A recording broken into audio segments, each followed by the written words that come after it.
Hello and welcome back to the podcast.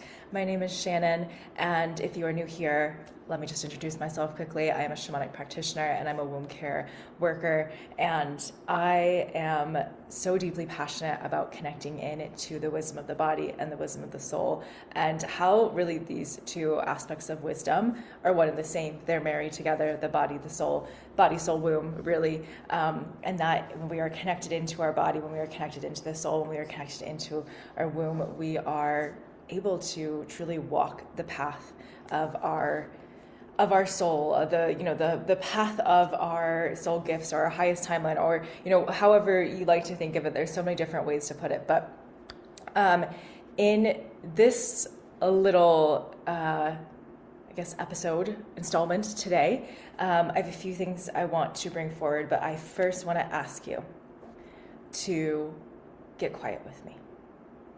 So I'm going to start this with a little bit of a meditation journey. And my invitation to you is to close your eyes, to sit down somewhere, to close your eyes, and to place a hand on your heart and a hand on your lower belly. So holding your heart and imagining that as you hold your lower belly, you're holding your womb. And then to close your eyes if you haven't already, or to soften your gaze if that's more comfortable, and to just sink into your body for a moment.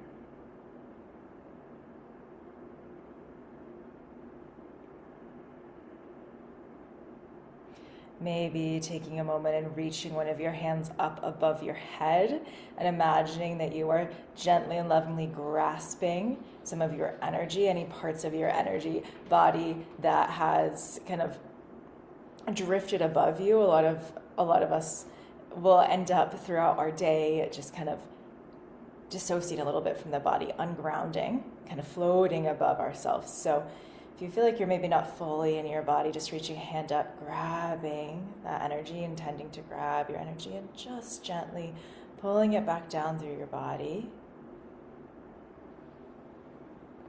And just running your hand down to your legs as you grab and pull that energy, all of your energy, back into your body. Beautiful. And then when you're ready, just bringing hand back to heart, hand back to womb. Breathing into being grounded in your body. I want you to see if you can feel your sit bones on the chair, the surface that you're sitting on. I want you to see if you can breathe all the way down into your pelvis, feeling your pelvis expand with your inhale, and gently contract with your exhale.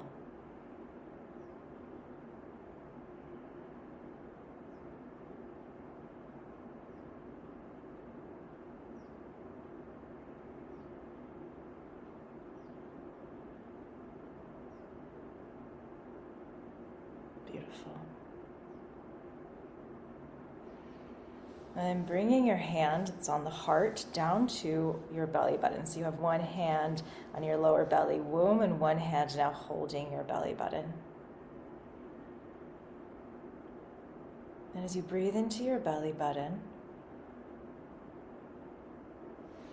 inviting the energetic connection, your belly button, to the umbilical cord, the energetic remembrance of the umbilical cord that your body holds from when you were in the womb. Inviting that energetic umbilical cord connection to come into your awareness. And if you've never done anything like this before and you're like, this sounds crazy, that's great, that's fine. You don't have to be perfect at this. You may not feel anything. I want you to imagine it, to visualize that there's this energetic body wisdom. Your body remembers the connection to the umbilical cord. And just imagine what that would look like or feel like. And to allow that body memory to be louder.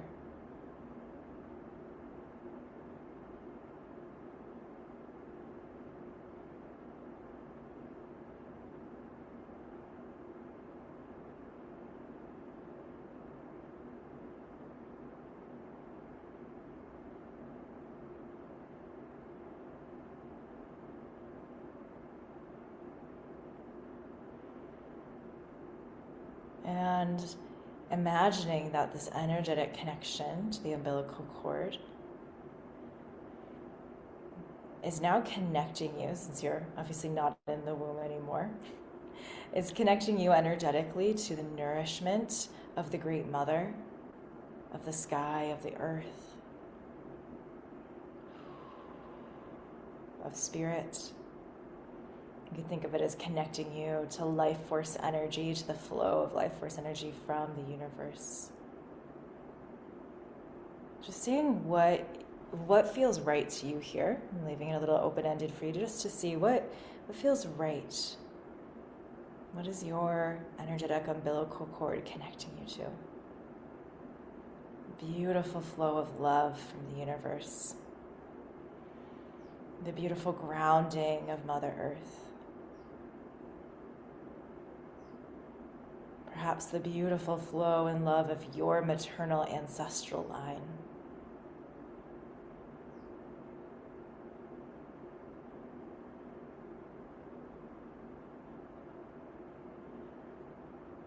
Can you invite yourself to receive that? To receive the love or the grounding or the flow, even just 1% more.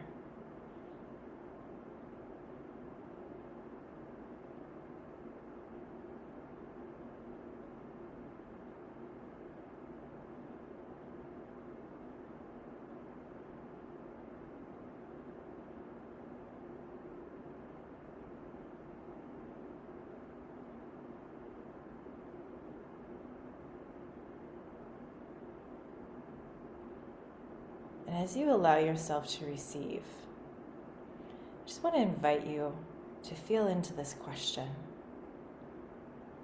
How much better can it get? How much better can life get? How many more opportunities are there out there for you to connect into? How good can it get? You may not even be able to, you might ask that question and breathe with that question right now in this little meditation and be like, I have no idea. But can you just imagine the energy of just believing it can get better? How much better can it get? How exciting is that? And that there might be resistance, and that's fine. Just noticing how that lands in your body. Noticing how much you can receive that energy, the excitement of, wow, it can continue getting so much better. Life has so much more magic to offer you. How good can it get?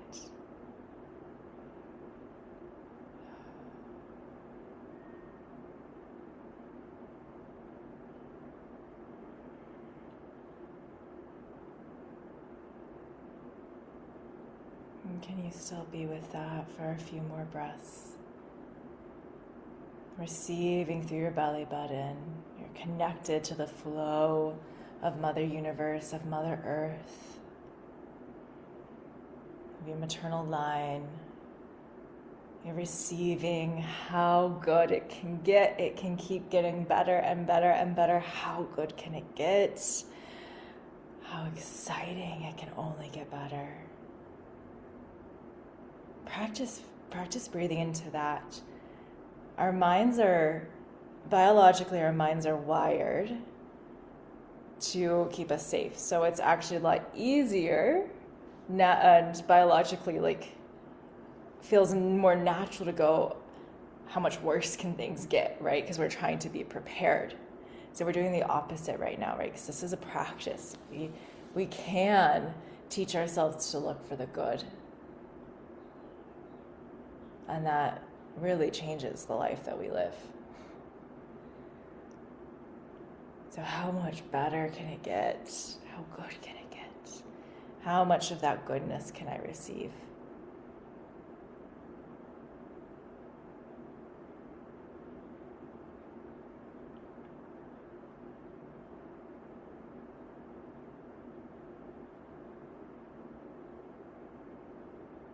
Breathing into that. Deep breath in, long breath out. Slowly moving your hands, releasing the hold on your belly. And just running the palms of your hands, maybe down your legs, maybe up and down your arms. Just feeling your whole body. After you've done this, tapping in this work to connect to how good can it get? How good can it get?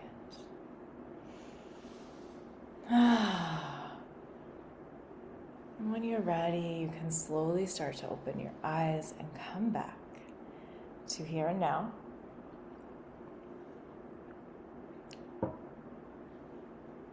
I wanted to start with that because that question, how good can it get? That came up in a journey I was doing for a client yesterday, and a different context, but I loved that came forward and was offered in the journey to sit with that energy, with that question, how good can it get? How much better can it get? And I wanted to offer a little experience with that for you here, watching or listening to this with me, because we are in a time of turmoil. I mean, I'm obviously in the US. I think that's probably pretty clear from like my website and my Substack and my work and everything. And there's so much happening. There's so much that, our government is doing that is insane. There's so many things going on in the world, looking at world politics and war and all this stuff that is just, it is, you can look at it and go, this is terrifying. I want to acknowledge that reality. Absolutely. And I can feel that. I definitely am not looking and going, oh, la-di-da, everything's great.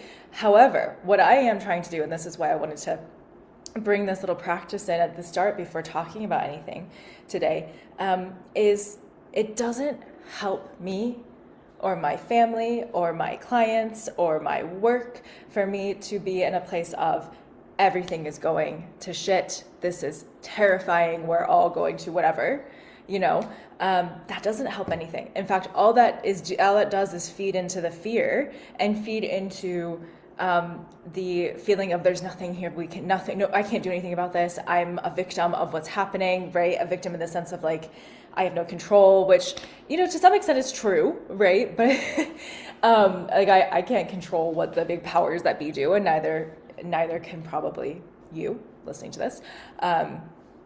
However, there's a difference between looking at it that way and feeling powerless, because that can really make you feel powerless. I know that way of tapping and feeling and thinking has made me feel really powerless before.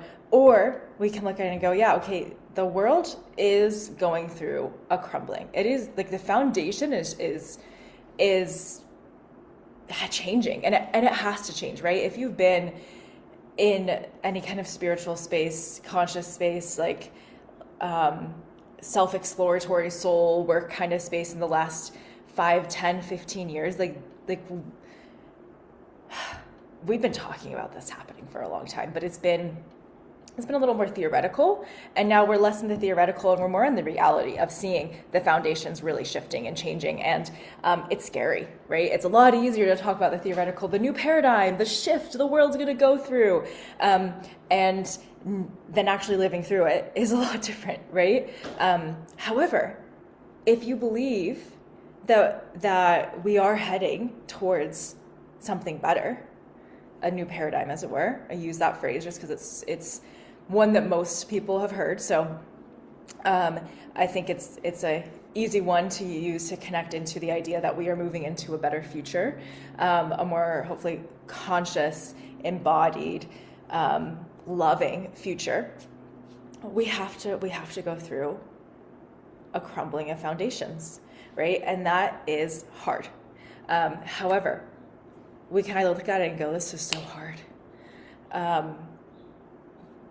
Everything is so bad. How much worse can it get, right? Like I was saying a few minutes ago, our brains are more wired to keep us safe and to go, how much worse can it get? Because it feels like that's keeping us safe. If we go, these are all of the worst case scenarios and it can just keep getting worse, and it feels like we can't be surprised because we know how bad it can be. However, what that does is make us anxious and scared and contracted and unable to really show up in our full power, right? So that's why I wanted to offer the opposite. How much better can it get? How good can it get, right? Because even when things are crumbling, even when we don't know how things are going to crumble and rebuild, like, we can still choose to go, how good can it get? Because if I can look at how good can it get, how much better can it get? How much more goodness and love and magic can I receive in my life? Because if I can tap into that, if I can allow myself to receive more, because part of this is allowing ourselves to receive it, right?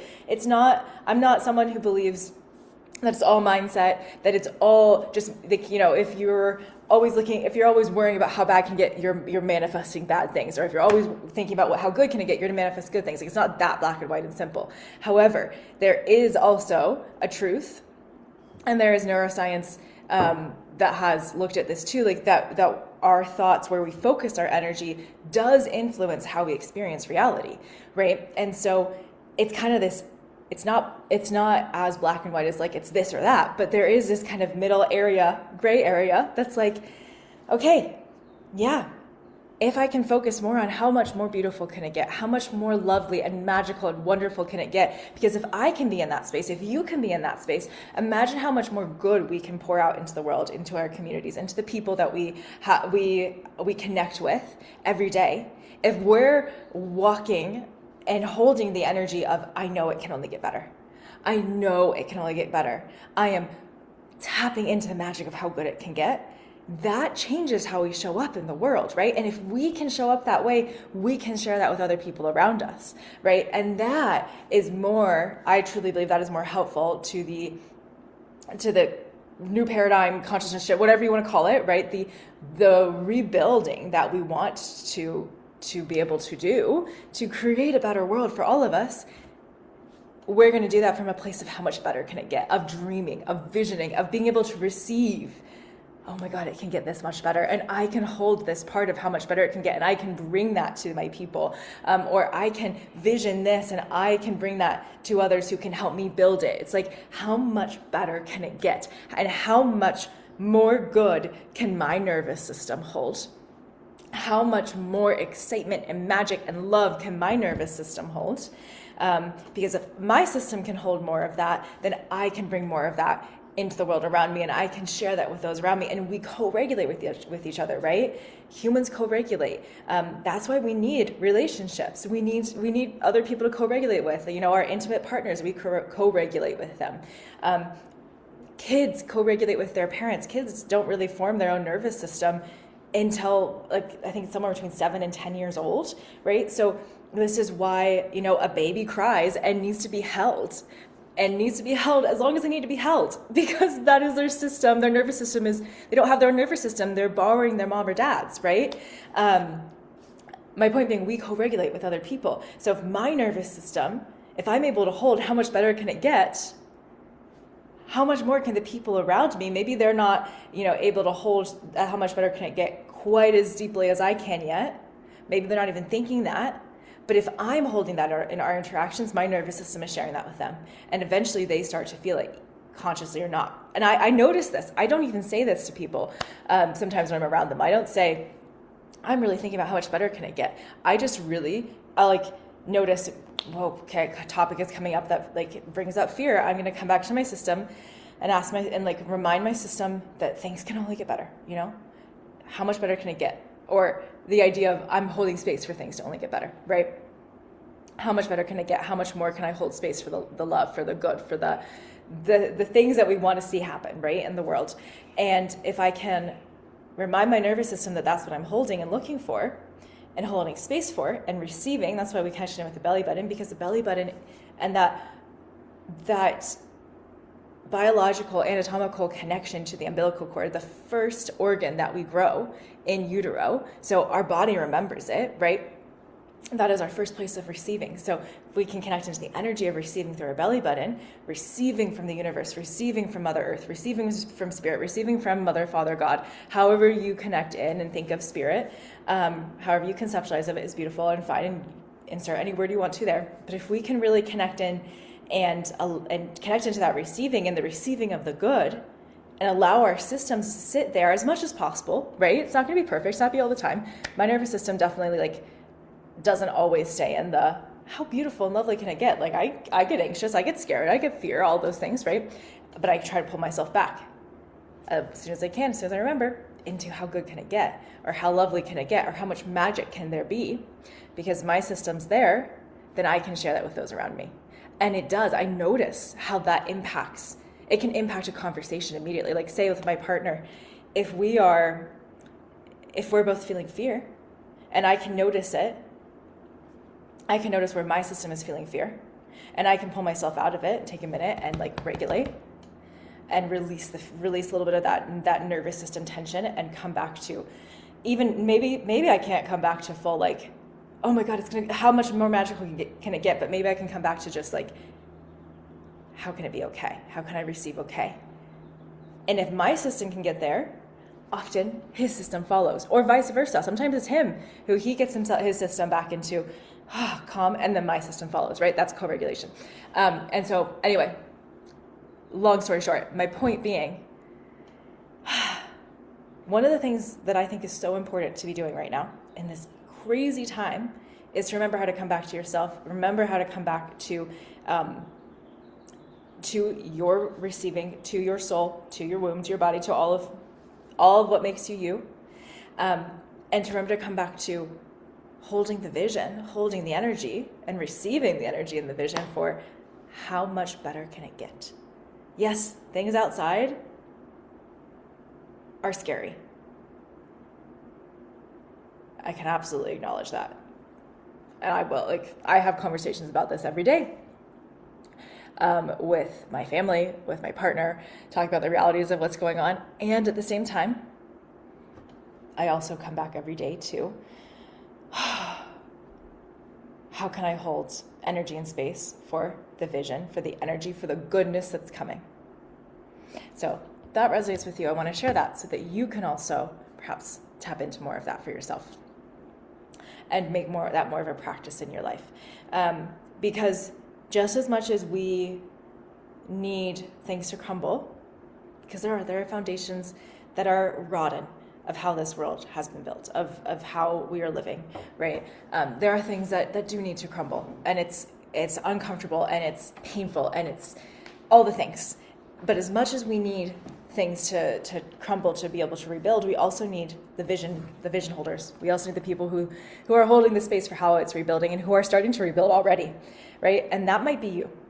That's where I feel my energy is. I've sat with this a lot for years and years and years. Really considering, I really love the idea of considering, do you feel called to be one of the, is your soul here to help pull things down, help crumble, help expose, the rot, right? There are people who are out there doing that kind of work. Or is your soul here maybe more to help build what's coming? Or I'm sure there's other things in between. Those are just the two kind of things I'm thinking of right now. And so maybe you feel like you're here to expose the rot. Amazing. I love that. Can you expose the rot, however you're doing it, and also still stay connected to receiving the good, receiving the vision, receiving the energy of it's not all bad. It's not all bad. There is good in this world. There is good in this universe. There is good coming. And if you were feeling more like, oh, I'm here helping, one of my soul jobs is to help build a new future, help vision a new future, you got to stay connected to that vision. How are you holding that? How are you holding space for that? How are you bringing that into your relationships, your community, your work, your energy, right? And so there's that. That's why we started with that practice. And I didn't even actually intend to go into all of that, but you know what? That was important. I think it needs to be said. So I wanted to share a couple of updates as well in this little conversation, this little share, because there's been a lot that's happened and changed in my life, and even in some of my things I've been sharing in the last 6 weeks. So first, I wanted to take a moment and talk about, I changed the name of this podcast. So I share this through my Substack. And so if you are receiving this through Substack, hello, thank you for being on Substack with me. If you're receiving this through YouTube, because I also share this on my YouTube channel, thank you for being there as well. If you are receiving some other way, come connect with me on Substack or YouTube. I would love that, because I really do want to grow more of my work, put more of my offerings, and little things like the meditation that I started this with, put that more on Substack and YouTube. I'm feeling I think it's very interesting. I'm noticing a lot of people kind of starting to be pulled away from Instagram, at least in my sphere and like the people I follow and stuff. And I feel that way too. If you follow me on Instagram, you probably notice that I am not on there very often. I'm posting like once a week. I'm posting stories a few times a week, posting sometimes in stories like when I share a Substack or a video, or a podcast or something. But it's just that platform. I took almost all of the social media off of my phone, and I made Instagram like harder to access on my phone, so I can still post a few things and get on there, but like I can't get on there as easily because it's just harder to find. And I did that intentionally because I want to be on it less, because I don't want to deal with it. I actually noticed that my system is so much calmer, and I'm able to do so much more work and connect more to spirit, to body, to everything, like to the earth around me, when I'm not on social media as much, especially Instagram, Facebook, TikTok, like all of those things. And therefore I'm able to have even more space to connect in and do work for clients as well, which is something I obviously really love doing, and I value deeply. And being able, like the kind of client work I do, the kind of journey work and soul work and womb work that I do, like I need to be very, very present for, right? My energy cannot be scattered and fragmented around. And social media was starting to feel really fragmenting, which is why I've been on there less. And I know there's kind of an irony to saying this. Well, I'm still putting this on Substack and YouTube, so I'm still putting it on a social media of sorts, and I may or may not share a story about this on Instagram, but it's like I've been on less. I'm pulling myself back from it, and putting less energy into like the social media aspects of things, so I can actually put more energy into life. Which, yeah, I noticed that it seems like there's a bit of a trend of this going on, which I think is really interesting. And I think it's part of the foundations changing, the structures changing, and how we live, right? Because frankly, social media was really cool for a while, and then it's become this structure that is kind of rotten. It's like it really hijacks our brains, it hijacks our attention, and it's a foundation that I honestly, I do think needs to crumble, at least the way that it is now. It's all like, most of it's ads, or it's, we have this rise of deep influencer culture, which is mostly just ads, and there are influencers that I think are fun and a follow, and it's not, this is no hate to that. It's more just we need to come back to living in reality and living life, right? And being connected to our bodies, right? Because the more we're on things like social media, TikTok, Instagram, these things with the short form videos and stuff too, which I've really kind of stopped doing, tried to stop mostly doing things like reels and the things that are 5, 6, 10 seconds, because it's not good for our brains, and I don't want to participate anymore. But anyway, the more we're on these apps and these receiving this kind of content, it gets us really in our head, and it really stimulates our brain in not a good way, right? And that disconnects us from our body. Have you ever noticed how hard it is to connect to your body after you've spent, say, 30 minutes or an hour scrolling? It's you're totally up here, and it's oh my, you have to you have to work to get back into your body, because your brain and your nervous system have been so hijacked by the way that these apps work. And so anyway, I wanted to address that for a minute. So I am trying to be less and less on those other forms of social media. So I would so love and appreciate it if you enjoy any of the things I share, if you'd come join me on Substack or YouTube or both. And I'll have links to make sure that whatever platform you're listening to this on, you can access those. You can access my Substack, you can access my YouTube, or if you're listening to this on a podcast platform, follow along there. but yeah, if you enjoy what I'm sharing, I would so appreciate if you'd follow along with me on Substack, especially Substack YouTube. Because that is really where I'm going to be putting more of my energy and my content and my offerings out on those places. And yeah, things like the weekly readings, things like little meditations, connections, like how I started this, all that kind of stuff. So yes, so there's that. I also wanted to mention, I did change the name of this podcast. I think that's how I actually meant to start this little tangent, but we talked about social media first. So I changed the name of this podcast. So I was calling it for a while, Shamanic Womb Oracle, which was a name that came through, a year and a half ago, maybe a little longer than that. And it really resonated for a little bit. And actually, if you've been following me for a while, you've probably noticed I have changed names of things quite a bit in the last 2-3 years. All of my work has just been going through such a process of change, and it's kind of been like I've been in this like long birth canal of change and creation for a long time, and I'm just coming out of it now, or have come out of it, I think, finally. But yeah, I've changed the name a few times, but I did change the name of this podcast. I wanted to finally address it to Blood, Belly, and Stars, the Totality Podcast. And I am liking that, and I'm envisioning that it stays that. And I wanted to explain why. Blood, Belly, and Stars, why those 3 things? Well, because my work is it is soul shamanic work, and it is physically body-based womb work. And the marriage of those 2 things.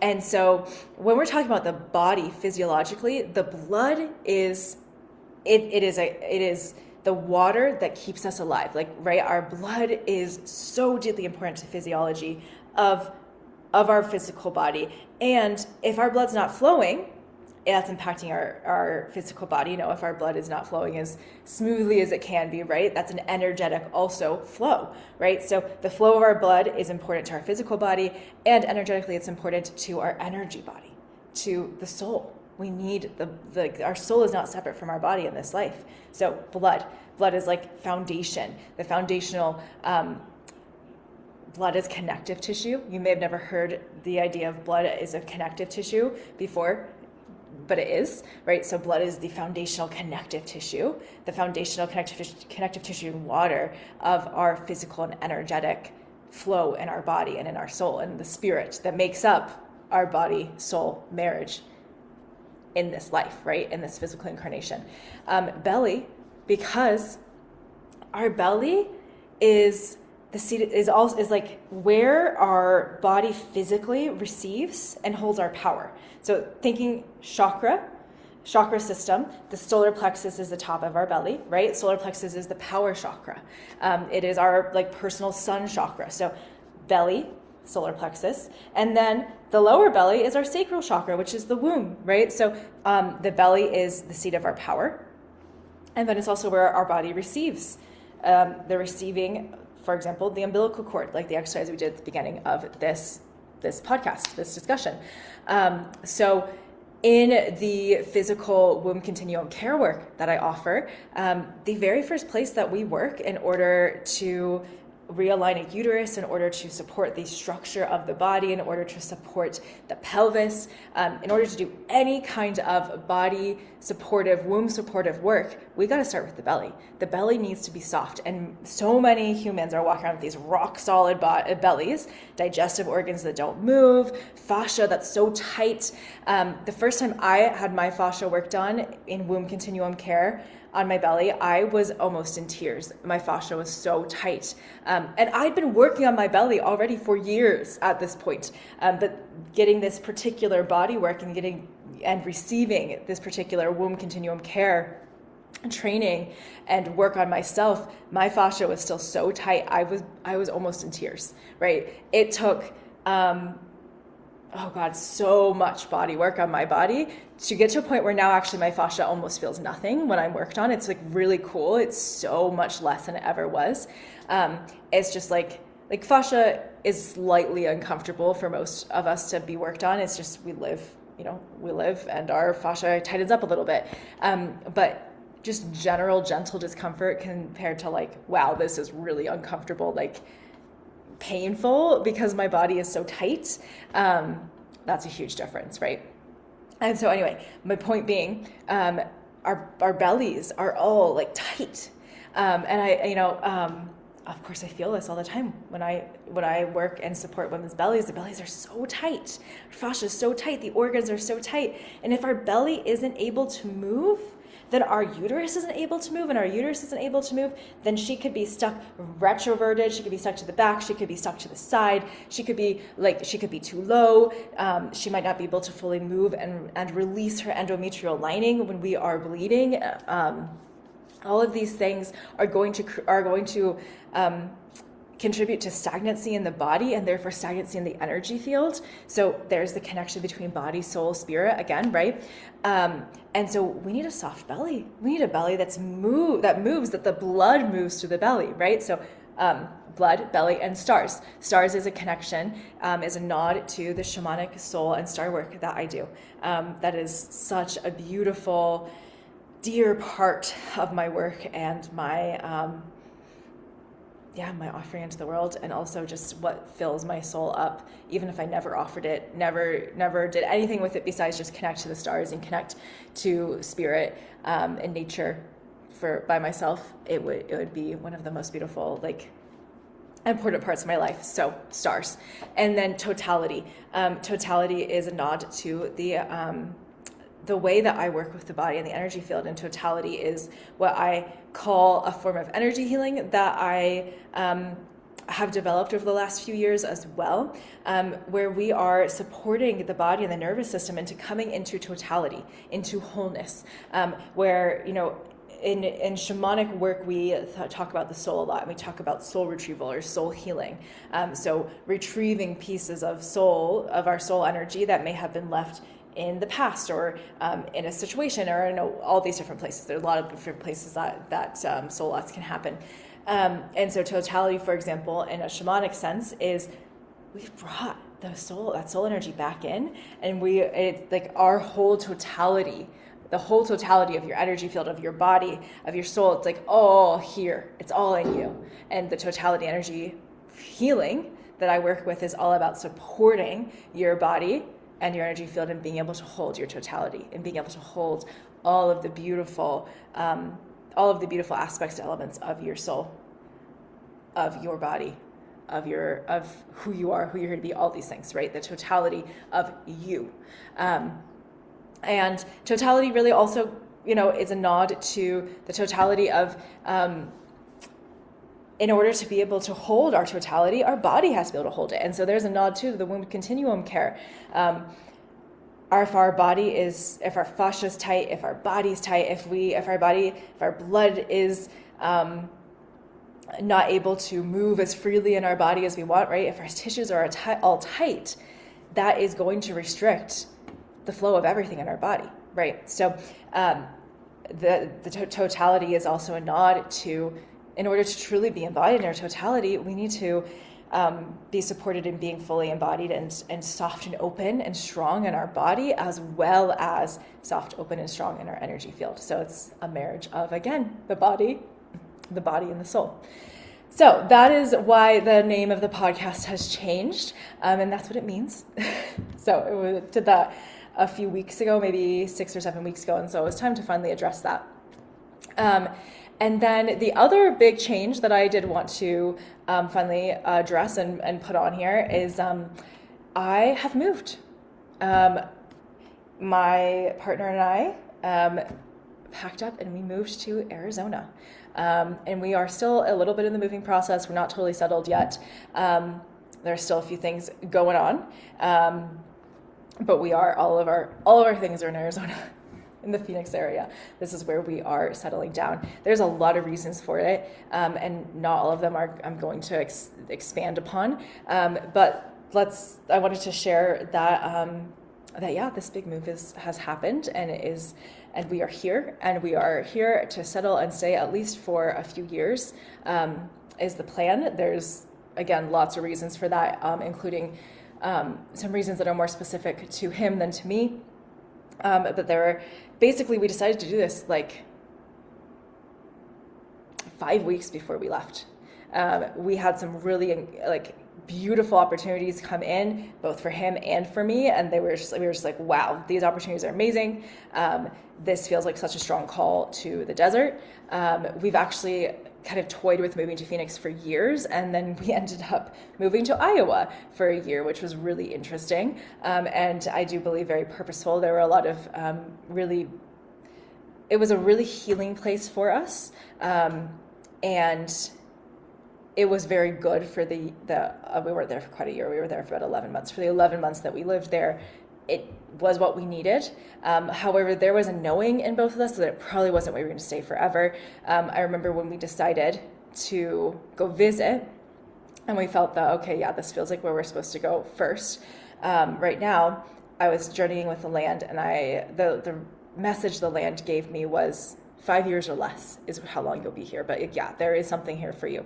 And we got what we needed in 11 months. And then these opportunities came in, flooded in at the end of January about Phoenix. And we were like, let's do it. Our lease was up, almost up. So we gave notice. We packed up our home, and we left. And 5 weeks later, 4 or 5 weeks later, we left Iowa. And yeah, came to Phoenix. We went to Colorado for a little bit to see family, friends, and now we are back settling in, learning to make a home in the desert. So all of my services and offerings, womb continuum care, biomagnetism, in-person shamanic work, all of that is going to be available in Phoenix very soon. And if you are listening to this or watching this and you are in the valley and you would like to learn more about anything that I do or schedule anything, please feel free to reach out. I'll have my email in the show notes as well, so you can just reach out to me directly. But yeah, this feels like just so aligned. It's one of those really beautiful, everything just worked out in the perfect way, where it was like, okay, this is what we're doing, we're following. And I feel really, of course, I feel really fortunate that my partner is so open to following intuition and following what the universe is showing us, just as I am. And of course, I think that's not a surprise as either. We have very similar views in that sense, and we found each other both of us able to go, okay, yeah, let's make these big decisions on what could seem in the outside looking in like a whim. It wasn't a whim at all, but sometimes we do move very fast. He and I do, and yeah, it's just something that we're both very aligned with, which is very, very grateful for. Anyway, so yeah, that move. I wanted to touch on a few things about that, which has been really interesting. If you've been in my sphere for a while, for several years, then you may remember that I've actually lived in Phoenix before. And if you are new, then I lived in Phoenix before. Let me tell you a little bit of a funny connection. So no, that's not how I'm going to start that story. In 2020, this goes back to 2020. So in 2020, I was living in France. And I was living in France during the COVID lockdowns. And long story short, before France went into a second lockdown in the fall of 2020, like November-ish. And the government basically kind of hinted out we're probably going to go into that lockdown.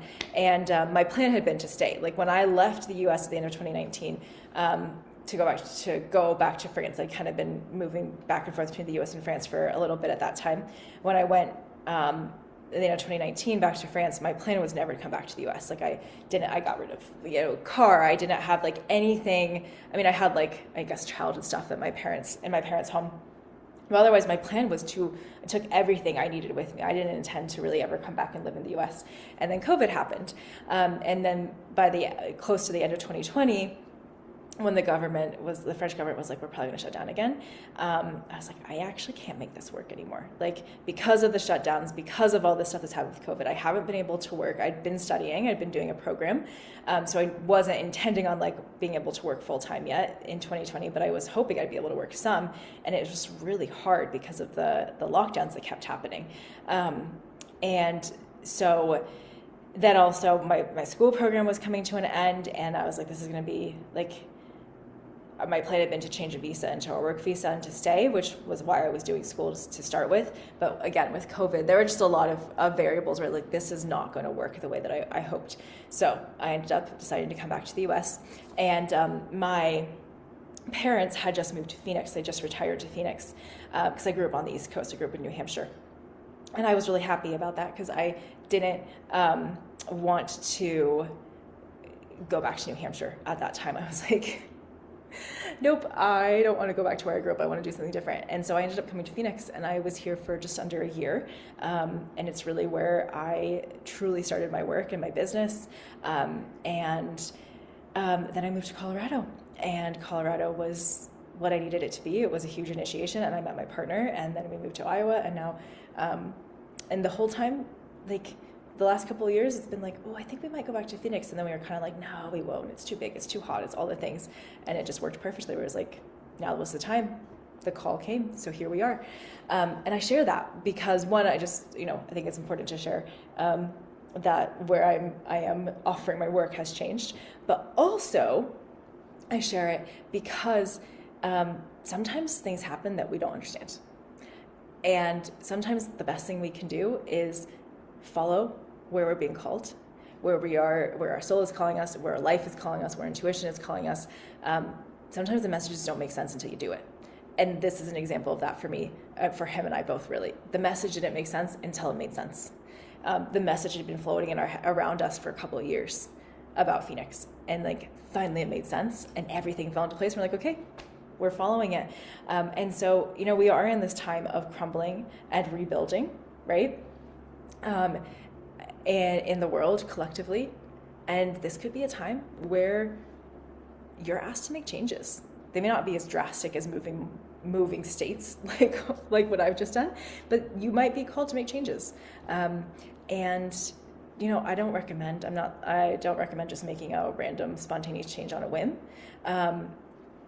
If you don't have the ability to support what that change is asking of you, like, make sure that your life can support it. You don't have to, sometimes you receive a message and then you have to, do the work to be able to actually act on that message. It may not be something you can act on immediately, but just pay attention to the messages that come. Pay attention to what is showing itself to you, because there may be changes that start to come into your awareness that you nurture them, you let them kind of gestate for a while, and then, yes, this big change is something I'm going to do.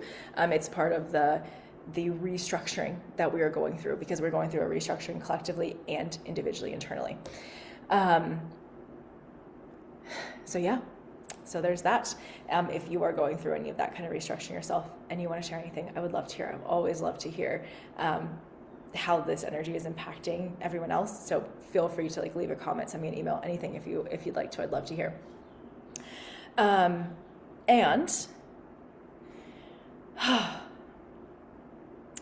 with that, I think the last thing here I want to share is just an anecdote about how cycles are tying up for us. Collectively even. Last week was the equinox. We had a new moon, I think, around the equinox. I think that's what it was. I talked about it in my week ahead reading for last week, but we had the equinox. We have all these planets have moved into Aries, or are moving into, if they're not there already. We have this really big activation happening in Aries, in this 0 point beginning energy, this new beginning, new creation energy, which really started in February when we had Saturn and Neptune conjunct at 0 degrees Aries, and it's still just kind of, that energy is continuing to build right now. And as the energy of newness, of true new creation is starting, we're also, the last few weeks, March really has felt like this time, this period, this portal of closing out old things. like truly letting this identity drop, truly letting that old story go, truly letting this part of life be laid to rest, truly letting that relationship release, or whatever it might be, truly letting this way of thinking about the world release, whatever it might be. These are just examples. However it showed up to you, I'm sure you'll be able to kind of like insert that into what I'm saying here. But this just feels really important to bring in here. Because you may have noticed this happening in your life, where things have come up in the last few weeks, or you've revisited experiences, or revisited conversations or relationships, or whatever it might be, where this time you revisit it and you're like, oh yeah, this is truly complete. Like that's done. I don't need to revisit it again. So an example of this for me was being in Colorado. There's so many reasons that we left Colorado, and not all of them I'm going to go into. I have written about it about a year ago. I have written a couple of articles on Substack about it if you're interested. But we were there over this time in the equinox, like in this really potent energy. And almost every day there was something where I was like, oh yeah, revisited a place, revisited a conversation, revisited a memory, something that showed up because of the land we were on. And it was like, put it to rest, lay it down, goodbye. This actually is truly done. This is truly the last time it needs to be revisited. Like I can feel the release in my soul, kind of thing. And so for you, it may or may not be tied to visiting places or going, or having conversations with certain people. It could be revisiting ways that you felt in the past and truly allowing those old feelings to end and release, and be like, yeah, I don't actually have to hold this pain anymore, or this hurt, or this whatever, or this belief. But anyway, the point being, we are in this time where if you're noticing little things come up and to be revisited, to be let go, to be put down, to be, where you can say thank you and I'm done with this and it's released, be present for that process. That really feels like we are doing that right now. Even right now as I'm recording this, it's the March 27th, and Venus and Chiron are conjunct. That started yesterday and it goes on for a couple of days. They're conjunct in Aries, which is this like revisiting of value and wounding in the Aries part of your chart, right? And it feels really cathartic, and like it's like the astrology, the sky is reflecting to us. This is a really beautiful time to acknowledge the old hurts, acknowledge the old conversations, beliefs, places, whatever it might be, that have really like ruled our lives, ruled our development, our initiations, whatever it's been in the last few years, and say thank you, and you are complete. If it truly is complete. If it's not complete, then you sit with it more, or you work with it more in whatever way you need to, or you reach out for support with it. But if it is complete, let it be complete, right? There's a decision when you feel that like, oh yeah, I really am done with this, that truly is complete, then there's like a decision of like, okay, I'm going to let it be complete, because our minds can hold on to something and our bodies can hold on to something and be like, oh, but is it safe to let it be complete, right? I don't know. Do I want to let it be complete? Like there's the control element that we can, I'll walk you there for a second. Okay, there's this control element of like, do I really want to let that go? Do I really want to let it be complete? Because what if? So I feel like the job that we are all being asked to show up for right now is, for things that are truly ready to be complete, let it be complete. Make the choice. Tell your inner control freak, your inner perfectionist, with love, it's okay. We can truly let this be complete, because that's what this sky is reflecting to us. It's our time for that. So I wanted to bring that into this as well. And that feels really complete. Actually, speaking of complete, that feels like what I needed to bring forward into this, just this little discussion, conversation today. So I want to end it by reminding you to come back to the belly button, to come back to your body, to come back to your connection to universe, to earth, to love, and how much better can it get? How much more magical can it get? How much more loving and wonderful and everything can life get? And how much more can I receive that love and that magic and that amazingness? Because it's there, it exists. And how much more can I receive it and share out into the world around me? So even go back to the beginning of this and re-listen to that and redo that practice as many times as you want to. how much better can it get? How much more amazing can everything get? How much more can you hold space for the better, the good, the amazing in your life? Not at an expense of what's happening outside and around us in the world, but because there is still good out there, and we can still choose to connect into that and to expand that good into the world, even when things are hard. That's one of the ways that we help create change. And so it is. And so it is, and so it is, and so it is. Thank you for being here. Thank you for joining me for this. And I know I already said this, but just saying it again, if this is valuable, if you do appreciate connecting in and hearing what I'm sharing, receiving the weekly readings that I share every Monday, any of that, please do follow along and subscribe on Substack, on YouTube.